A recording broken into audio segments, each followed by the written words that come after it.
ಆರೋಪಿ ದರ್ಶನ್ಗೆ ಮಾಫಿ ಸಾಕ್ಷಿಯ ಭೀತಿ ಎದುರಾಗ್ತಾ ಇದೆ. ಬೆಂಗಳೂರಿನ ಪರಪ್ಪನ ಅಗ್ರಹಾರ ಜೈಲಿನಲ್ಲಿ ನಟ ದರ್ಶನ್ ಚಿಂತೆಗೀಡಾಗಿದ್ದಾರೆ. ಕೊಲೆ ಆರೋಪಿ ದರ್ಶನ್ಗಿದೀಗ ಮಾಫಿ ಸಾಕ್ಷಿಯ ಭೀತಿ. ರಾತ್ರಿಯಿಡೀ ನಿದ್ದೆ ಮಾಡದೆ ಚಿಂತೆಗೀಡಾಗಿದ್ದಾರಂತೆ ಆರೋಪಿ ದರ್ಶನ್. ರೇಣುಕಾಸ್ವಾಮಿ ಕೊಲೆ ಕೇಸ್ನಲ್ಲಿ ನಟ ದರ್ಶನ್ ಈಗಾಗಲೇ ಜೈಲು ಪಾಲಾಗಿದ್ದು ಮಾಫಿ ಸಾಕ್ಷಿಯಾಗಲು ಪ್ರದೋಷ್ ಅರ್ಜಿಯನ್ನ ಸಲ್ಲಿಸಿದ್ದಾರೆ. ಪ್ರದೋಷ್ ಸೇರಿದಂತೆ ಇನ್ನಿಬ್ಬರು ಕೂಡ ಅರ್ಜಿಯನ್ನ ಸಲ್ಲಿಸಿರುವುದರಿಂದಾಗಿ ದರ್ಶನ್ಗಿದೀಗ ಕಂಟಕ ಎದುರಾಗ್ತಾ ಇದ್ದು ಆತಂಕ ಕೂಡ ಹೆಚ್ಚಾಗಿದೆ. ದರ್ಶನ್ ಜೈಲಿನಲ್ಲೇ ಇರುವ ಪರಿಣಾಮವಾಗಿ ರಾತ್ರಿ ಪೂರ್ತಿ ನಿದ್ದೆ ಮಾಡದೆ ಕಾಲ ಕಳೆದಿದ್ದಾರೆ ಅಂತ ಹೇಳಲಾಗ್ತಾ ಇದೆ. ಸಿಬ್ಬಂದಿಗಳು ಊಟ ಕೊಟ್ಟಿದ್ದಾರೆ, ಆದರೂ ಕೂಡ ಊಟ ಮಾಡದೆ ಮುಂದೆ ಏನಾಗುತ್ತೆ ಕೇಸ್ ಅನ್ನೋದ್ರ ಬಗ್ಗೆ, ಮುಂದೆ ಭವಿಷ್ಯದ ಬಗ್ಗೆ ಚಿಂತೆಗೀಡಾಗಿದ್ದಾರಂತೆ ದರ್ಶನ್. ಇನ್ನು ದರ್ಶನ್ ಸೇರಿದಂತೆ ಎಲ್ಲಾ ಆರೋಪಿಗಳಿಗೂ ಈಗ ಆತಂಕ ಶುರುವಾಗಿದೆ. ಸಹಬಂದಿಗಳ ಜೊತೆ ಮಾತನಾಡದೆ ಏಕಾಂಗಿಯಾಗಿ ಕುಳಿತುಕೊಂಡಿದ್ದಾರೆ. ಈಗಾಗಲೇ ಮಾನಸಿಕ ಹಾಗೂ ದೈಹಿಕವಾಗಿ ದರ್ಶನ್ ಕುಗ್ಗಿ ಹೋಗಿದ್ದಾರೆ. ನಿನ್ನೆ ರಾತ್ರಿ ಜೈಲು ಸಿಬ್ಬಂದಿ ಊಟ ಕೊಟ್ಟಿದ್ದಾರೆ, ಆದರೂ ಕೂಡ ಊಟ ಮಾಡದೆ ದರ್ಶನ್ ಕಂಗಾಲಾಗಿದ್ದಾರೆ.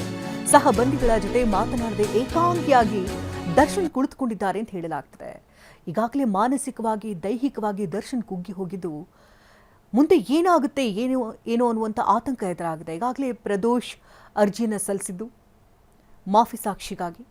ಉಳಿದಂಥ ಬೇರೆ ಬೇರೆ ಆರೋಪಿಗಳಿಗೂ ಕೂಡ ಈಗ ಆತಂಕ ಶುರುವಾಗಿದೆ. ಕೇಸ್ ಭವಿಷ್ಯ ಏನಾಗುತ್ತೆ ಎನ್ನುವಂಥ ಆತಂಕದಲ್ಲೇ ದಿನ ದೂಡಬೇಕಾದಂಥ ಪರಿಸ್ಥಿತಿ ನಿರ್ಮಾಣವಾಗಿದೆ. ಪ್ರದೋಷ್ ಅದೇ ಕೊಠಡಿಯಲ್ಲಿ ಉಳ್ಕೊಂಡಿದ್ರೂ ಕೂಡ ಮಾಫಿ ಸಾಕ್ಷಿ ಹೇಳುವಂತೆ ಈಗಾಗಲೇ ನಿರ್ಧಾರವನ್ನು ಮಾಡಿರುವುದರಿಂದಾಗಿ ಬೇರೆ ಕೊಠಡಿಯಿಂದ ಹೇಳಿಕೆಗಳನ್ನು ದಾಖಲಿಸುವಂತೆ ಪ್ರದೋಷ್ನ ವಕೀಲರು ಮನವಿ ಮಾಡಿಕೊಂಡಿದ್ದಾರೆ.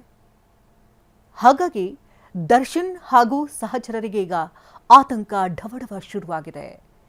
ಮಾಫಿ ಸಾಕ್ಷಿ ಹೇಳಿದರೆ ದರ್ಶನ್ಗಿದು ದೊಡ್ಡ ಮಟ್ಟದಲ್ಲಿ ಕಂಟಕ ಆಗುವಂಥ ಸಾಧ್ಯತೆ ಇದೆ.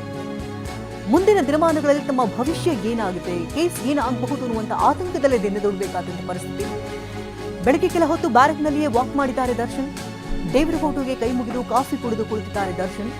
ದಿನಪತ್ರಿಕೆ ನೋಡಿ ಮತ್ತೆ ಮೌನಕ್ಕೆ ಶರಣಾಗಿದ್ದಾರೆ ಆರೋಪಿ ದರ್ಶನ್. ಮುಂದೆ ಏನ್ ಮಾಡಬೇಕು ಏನು ಯಾವುದು ಕೂಡ ಗೊತ್ತಾಗದಂತಹ ಪರಿಸ್ಥಿತಿ ದರ್ಶನ್ಗೀಗ. ಕಂಟಕದಲ್ಲಿ ಸಿಲ್ಕೊಂಡಿದ್ದಾರೆ. ಪ್ರದೋಷ್ ಯಾವ ಕ್ಷಣದಲ್ಲಿ ಒಂದು ನಿರ್ಧಾರವನ್ನು ತೆಗೆದುಕೊಂಡ್ರು ಮಾಫಿ ಸಾಕ್ಷಿ ಆಗಬೇಕು ಅಂತ, ಅಲ್ಲಿಂದ ದರ್ಶನ್ಗೆ ಮಗದೊಂದು ಕಂಟಕ ಶುರುವಾಗಿದೆ. ಇವಾಗ ಏನಷ್ಟು ಡೀಟೇಲ್ಸ್ ಪಡ್ಕೊಳ್ಳೋಣ. ನೇರ ಸಂಪರ್ಕದಲ್ಲಿ ಶಿವಪ್ರಸಾದ್ ಇದ್ದಾರೆ. ಶಿವಪ್ರಸಾದ್, ಈಗ ದರ್ಶನ್ಗೆ ಮತ್ತೆ ಕಂಟಕ ಶುರುವಾಗಿದೆ. ಜೊತೆಗೆ ಮಾಫಿ ಸಾಕ್ಷಿಗೆ ಈಗಾಗಲೇ ಪ್ರದೋಷ ಸಿದ್ಧ ಅಂತ ಹೇಳಿರೋದ್ರಿಂದಾಗಿ ಸಹಚರರಿಗೂ ಕೂಡ ಆತಂಕ ಶುರುವಾಗಿದೆ. ದಿನ ದೂಡಬೇಕಾದಂತಹ ಪರಿಸ್ಥಿತಿ ಆತಂಕದಲ್ಲಿಯೇ. ಅವರ ದಿನಚರಿ ಏನಾಗಿದೆ ಅಂತ?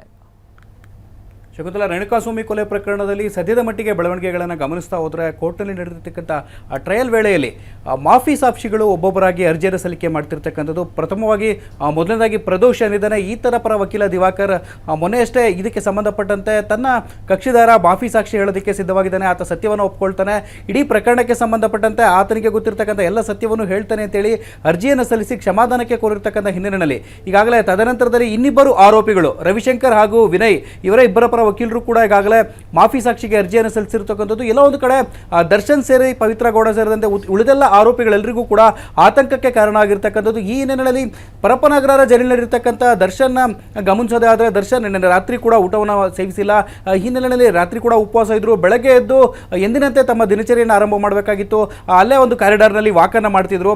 ಇವತ್ತು ಬೆಳಗಿನ ವೇಳೆಯಲ್ಲೂ ಕೂಡ ಗಮನಿಸಿದಂಥ ವೇಳೆಯಲ್ಲಿ ಅವರ ಮುಖದಲ್ಲಿ ಆತಂಕದ ಛಾಯೆ ನಿರ್ಮಾಣವಾಗಿತ್ತು ಅಂತ ಹೇಳಿ ಮಾಹಿತಿ ಬರೆದಲ್ಲಿ ಅಭಿಯಾಗ್ತಿರ್ತಕ್ಕಂಥ ಇವೆಲ್ಲ ಬೆಳವಣಿಗೆಗಳನ್ನು ಕೂಡ ಗಮನಿಸೋದಾದ್ರೆ ಕಳೆದ ಕೆಲ ದಿನಗಳ ಹಿಂದೆ ಒಂದೆರಡು ಎವಿಡೆನ್ಸ್ಗಳು ಆಸ್ಟೈಲ್ ಆಗಿತ್ತು. ಆಸ್ಟೈಲ್ ಅಂತ ಹೇಳಿದ್ರೆ ಎದುರು ಬಿದ್ದ ಸಾಕ್ಷಿ ಅಂತ ಹೇಳಿ ನಾವು ಕೇಳ್ತೇವೆ.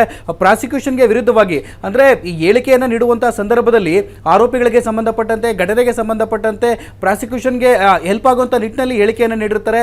ನಡೆದಿರ್ತಕ್ಕಂಥ ಘಟನಾವಳಿಗಳ ವಿವರಣೆ ನೀಡುವಂಥ ಸಂದರ್ಭದಲ್ಲಿ ಪೊಲೀಸರು ಇವರ ಒಂದು ಮೇಲೆ ಇರ್ತಕ್ಕಂಥ ಆರೋಪಗಳು, ಅಂದರೆ ಆರೋಪಿಗಳ ಮೇಲೆ ಇರ್ತಕ್ಕಂಥ ಆರೋಪಗಳನ್ನು ಸಾಬೀತುಪಡಿಸೋದಕ್ಕೆ ಪ್ರಾಸಿಕ್ಯೂಷನ್ಗೆ ಹೊರವಾಗುವ ನಿಟ್ಟಿನಲ್ಲಿ ಹೇಳಿಕೆಯನ್ನು ನೀಡಿರ್ತಕ್ಕಂಥ ಆ ಎವಿಡೆನ್ಸ್ಗಳೇನಿರ್ತವೆ, ಸಾಕ್ಷಿಯನ್ನು ನೀಡಿರ್ತಕ್ಕಂಥ ಸಾಕ್ಷ್ಯಾಧಾರಿಗಳು ಇವರೆಲ್ಲರೂ ಕೂಡ ಇಬ್ಬರು ಹಾಸ್ಟೆಲ್ ಆಗಿದ್ರು, ಅಂದರೆ ಎದುರು ಬಿದ್ದ ಸಾಕ್ಷಿಗಳಾಗಿದ್ರು.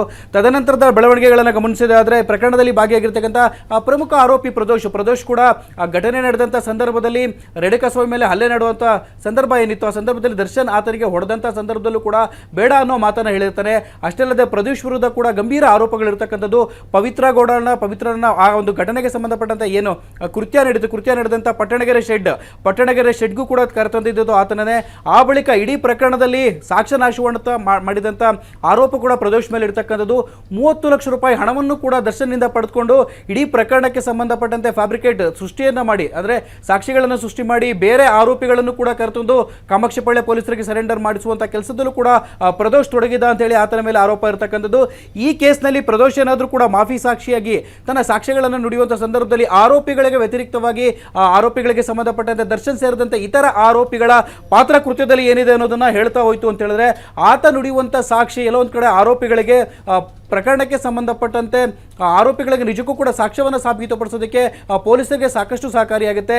ಈ ನಿಟ್ಟಿನಲ್ಲಿ ದರ್ಶನ್ ಸೇರಿದಂತೆ ಪವಿತ್ರ ಗೌಡಾದಿಯಾಗಿ ಎಲ್ಲ ಆರೋಪಿಗಳಿಗೂ ಕೂಡ ಆತಂಕ ಸೃಷ್ಟಿಯಾಗಿರ್ತಕ್ಕಂಥದ್ದು.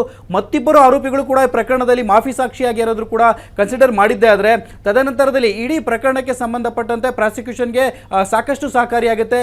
ಈ ನಿಟ್ಟಿನಲ್ಲಿ ಸದ್ಯದ ಮಟ್ಟಿಗೆ ಪ್ರಾಸಿಕ್ಯೂಷನ್ ಯಾರನ್ನ ಮಾಫಿ ಸಾಕ್ಷಿಯನ್ನಾಗಿ ಪರಿಗಣಿಸಬೇಕು ಅನ್ನೋದ್ರ ಬಗ್ಗೆ ನಿರ್ಧಾರ ಮಾಡಿ ತೆಗೆದುಕೊಳ್ಳುವಂಥ ಚಾನ್ಸ್ ಏನಿದೆ. ಇದಕ್ಕೆ ಸಂಬಂಧಪಟ್ಟಂತೆ ಈಗಾಗಲೇ ಪ್ರಕರಣದಲ್ಲಿ ಪ್ರಮುಖ ಆರೋಪಿಯಾಗಿ ವಕೀಲ ದಿವಾಕರ್ ಪ್ರದೋಷ್ ಪರ ವಕೀಲರಾಗಿರ್ತಕ್ಕಂಥದ್ದು ಇವರು ಸಲ್ಲಿಸಿರ್ತಕ್ಕಂಥ ಅರ್ಜಿಯನ್ನ ಈಗಾಗಲೇ ಅಕ್ಸೆಪ್ಟ್ ಮಾಡಿರ್ತಕ್ಕಂಥದ್ದು. ಈಗಾಗಲೇ ಪ್ರಾಸಿಕ್ಯೂಷನ್ ನಿನ್ನೆ ಅಕ್ಸೆಪ್ಟ್ ಮಾಡಿದೆ ಅವರ ಅರ್ಜಿಯನ್ನ. ಇವರನ್ನ ಪ್ರದೋಷ್ನ ನಾವು ಮಾಫಿ ಸಾಕ್ಷಿಯನ್ನಾಗಿ ಪರಿಗಣಿಸ್ತೇವೆ ಅಂತ ಹೇಳಿದೆ. ಇದರ ಹಕ್ಕನ್ನು ಅವ್ರು ಕಾಯ್ದಿರಿಸಿಕೊಂಡಿರ್ತಕ್ಕಂಥದ್ದು. ಇದನ್ನು ಸಮರ್ಥವಾಗಿ ವಾದವನ್ನು ಕೂಡ SPP ಆಗಿರ್ತಕ್ಕಂಥ ಪ್ರಸನ್ನ ಕುಮಾರ್ ಕೂಡ ವಾದವನ್ನು ಮಂಡಿಸಿದ್ರು. ಇದಕ್ಕೆ ಆಕ್ಷೇಪಣೆಗಳನ್ನು ಎತ್ತಿದಂಥ ದರ್ಶನ್ ಪರ ವಕೀಲರಾಗಿರ್ತಕ್ಕಂಥ ಹಿರಿಯ ವಕೀಲ ಅಜ್ಮತ್ ಪಾಷಾ ಕೂಡ ಇದನ್ನು ಕನ್ಸಿಡರ್ ಮಾಡಬೇಕಾದ್ರೆ ಮೊದಲು ನಮ್ಮ ಹಕ್ಕುಗಳೇನಿದೆ ಅದನ್ನು ಕೂಡ ಪ್ರತಿಪಾದಿಸಬೇಕು ಅಂತ ಹೇಳಿದ್ರೆ, ಅಂದ್ರೆ ಆರೋಪಿಗಳ ಪರ ಹಕ್ಕನ್ನು ಕೂಡ ರಕ್ಷಿಸಬೇಕು, ಇದನ್ನು ಅಕ್ಸೆಪ್ಟ್ ಮಾಡಬಾರ್ದು ಅಂತ ಕೂಡ ವಾದವನ್ನು ಮಾಡಿಸಿದ್ರು. ಆದರೆ ಇಡೀ ಪ್ರಕರಣಕ್ಕೆ ಸಂಬಂಧಪಟ್ಟಂತೆ CRPC ಸೆಕ್ಷನ್ 307 ಏನಿದೆ ಇದರ ಪ್ರಕಾರವಾಗಿ ಇದರ ಅಡಿಯಲ್ಲಿ ಪ್ರದೋಷ್ ಅರ್ಜಿಯನ್ನು ಸಲ್ಲಿಕೆ ಮಾಡಿರ್ತಕ್ಕಂಥದ್ದು ಈಗಾಗಲೇ ಮಾಫಿ ಸಾಕ್ಷಿಯನ್ನಾಗಿ ಪರಿಗಣಿಸಬಹುದು ಅಂತೇಳಿ ಈಗಾಗಲೇ ಪ್ರಸನ್ನ ಕುಮಾರ್ ಕೂಡ ಅವರ ಒಂದು ಮಾಫಿ ಸಾಕ್ಷಿಯ ಅರ್ಜಿಯನ್ನು ಕೂಡ ಅಕ್ಸೆಪ್ಟ್ ಮಾಡಿರ್ತಕ್ಕಂಥ ಹಿನ್ನೆಲೆಯಲ್ಲಿ ತದನಂತರದಲ್ಲಿ ಪ್ರದೋಷ್ ನೀಡತಕ್ಕಂಥ ಹೇಳಿಕೆ ಏನಿದೆ, ಆತ ನುಡಿಯುವಂಥ ಸಾಕ್ಷ್ಯ ಏನಿದೆ, ಇದು ಆರೋಪಿಗಳ ಮೇಲೆ ಸಾಕಷ್ಟು ಪರಿಣಾಮವನ್ನು ಬೀರುತ್ತೆ. ಪ್ರಕರಣಕ್ಕೆ ಸಂಬಂಧಪಟ್ಟಂತೆ ಕೋರ್ಟ್ನಲ್ಲಿ ಆರೋಪಿಗಳ ವಿರುದ್ಧ ಆರೋಪವನ್ನು ಸಾಬೀತು ಮಾಡಿಸೋದಕ್ಕೆ ಸಾಕಷ್ಟು ಸಹಕಾರಿಯಾಗುತ್ತೆ ಶಕುಂತಲಾ. ಉಳಿದಂತೆ ಯಾವ ಆರೋಪಿಗಳು ಮಾಫಿ ಸಾಕ್ಷಿಯನ್ನಾಗಿ ಮುಂದಿನ ದಿನಗಳ ಅರ್ಜಿಯನ್ನು ಸಲ್ಲಿಕೆ ಮಾಡ್ತಾರೆ, ಅದನ್ನು ಪ್ರಾಸಿಕ್ಯೂಷನ್ ಯಾವ ರೀತಿ ಅಕ್ಸೆಪ್ಟ್ ಮಾಡುತ್ತೆ ಅನ್ನೋದನ್ನ ಕಾದು ನೋಡಬೇಕಾಗಿದೆ ಶಕುಂತಲಾ. ಧನ್ಯವಾದ ಶಿವಪ್ರಸಾದ್ ತಮ್ಮ ಲೈವ್ ಅಪ್ಡೇಟ್ಸ್ಗಾಗಿ.